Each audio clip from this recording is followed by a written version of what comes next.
Hey everyone, welcome back to day 3 of our challenge, Get Clear on Your Vision. It's Jenny and Andrea, and we are so excited to have you back. You're almost done! So first we're going to start off by recapping days 1 and 2 in case you missed it. We encourage you to go back and at least download the workbook so you can do those questions.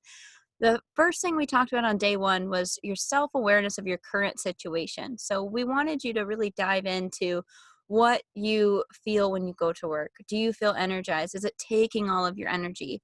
What's your work-life balance? Do you feel like work is taking the majority of your energy and you don't really have anything left and there's not a good balance between what you love and going to work? And we talked about, work being able to fulfill your inner vision, your inner self, and, bring you joy. Then on day 2, we dove into finding what lights you up, what lights your soul on fire. So we talked about what you love at work, what you love outside of work and your hobbies, and what you would do if you had all the money in the world. So we encourage you to go back on there, fill out those questions, and I'm going to let Andrea dive right into our day 3 discussion. Yeah, so we're going to talk about understanding your why today. So what is your why? So anything you do, if you go back to the center of anything that you do and find what your motivation, what your deepest value is, that's your why. It's the deepest layer of your vision. So on day 1, we talked about having the 2 layers of vision. The top layer was more superficial. It was more about endeavors, more about things that you're passionate about. What are your skills? What are you working at right now? What did you decide to work in? Did you decide to work in healthcare or some other field? And then the deeper layer is really understanding your mission. What is your purpose in doing what you do? This isn't to be confused with goals. So goals we can set and they can be really exciting. They can be long-term goals, but those are more tangible things that we're working towards. This is really understanding your purpose of why you do what you do. And it's important really when you do this to listen to your heart. It's important that you are authentic to who you are with this. A lot of times, like we talked about yesterday, it's so easy to be influenced by family, to be influenced by the social pressures. You got into this field, so you need to continue to do this. You need to make money, so you need to stick with this. But how we had you listen to your body yesterday to really find what you're passionate about, we want you to do the same thing when digging into your why. Listen to your body, listen to what feels good, and really understand what your purpose is with this.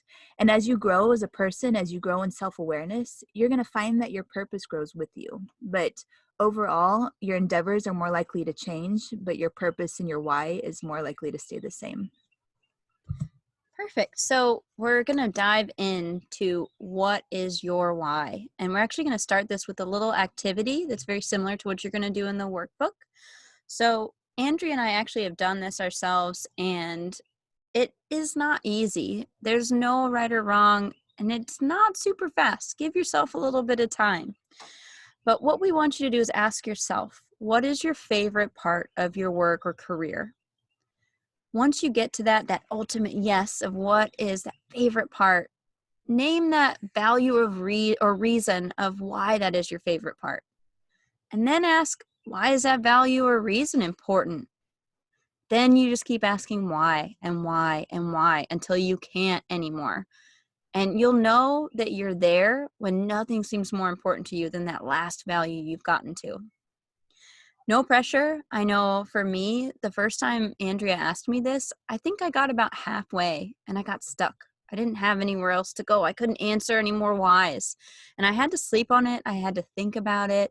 I had to talk more about it. And then I was able to kind of break through and learn about what my deep why is. It's not easy. It is difficult.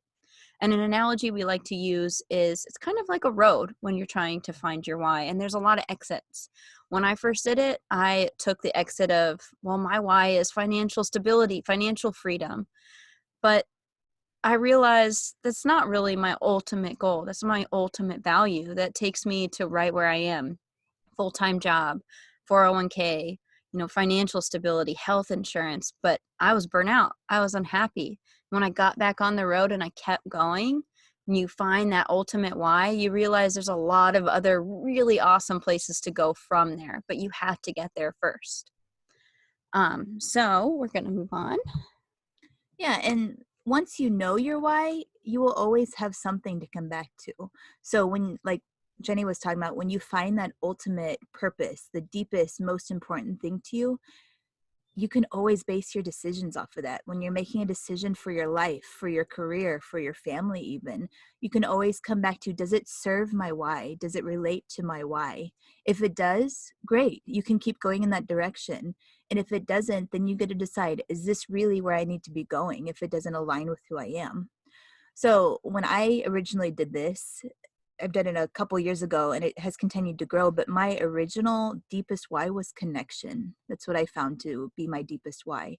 Connection to different people, connection to my patients, having relationships, connection to myself. And then as I continue to grow in self-awareness and grow as a person, I found that it went even deeper to helping me find my purpose in life, which I really feel is to bring joy into people's lives and to help people see their own beauty. But it comes back to that connection.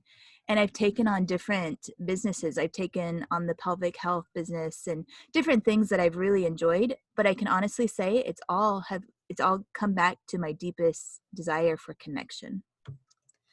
So now it's your turn. And in case you're wondering, we are going to actually put an example of what common core values are out there tomorrow, because we want you to really take some time to dive into yourself and really think about what your whys are. By doing that, by writing this out, it helps you kind of almost see a roadmap of what's important to you. With each why, you see more things that are important to you and deeper into it. Whereas I know for myself, if we just gave you a list of what are examples of the core values, I would just pick one and be done and not actually go through the process. And when I went through that, I get to go back to that and see all these different levels. So head over to the PDF workbook. It's available on our Facebook group, just like day 1, 2, and 3. If you haven't done day 1 and 2, we really encourage you to at least go to the workbook and fill out those questions. Do the why exercises for today and post the answer to number 4, that guided response, on the Facebook prompt for day 3.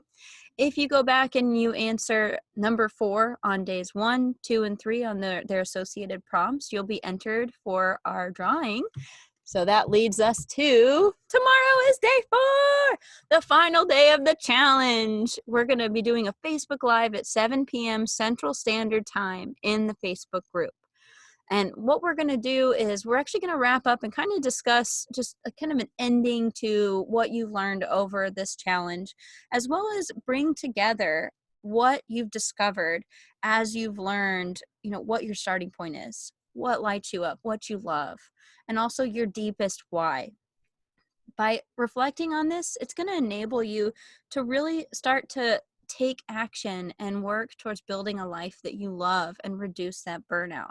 So please join us tomorrow, even if you haven't answered the questions, because we are going to talk about that. And if you haven't already, by 7 p.m. tomorrow, go on, answer, put your number 4 on day 1, 2, and 3 prompts so you can be eligible to win. We're really excited about giving away these 2 free consultations because we know this challenge was not easy. It might seem like it, but as you dive deeper, it is not simple. And a lot of people are going to get done and say, okay, now what? And we want to help you with that. So we are here and we are offering 2 free 1-hour consultations so we can help you get clear on your vision even more. So again, join us tomorrow at 7 p.m. Central Standard Time on Facebook group, and we'll wrap it all up. And we are so excited. Thanks so much for hanging out with us, and we'll see you tomorrow. Thank you, guys.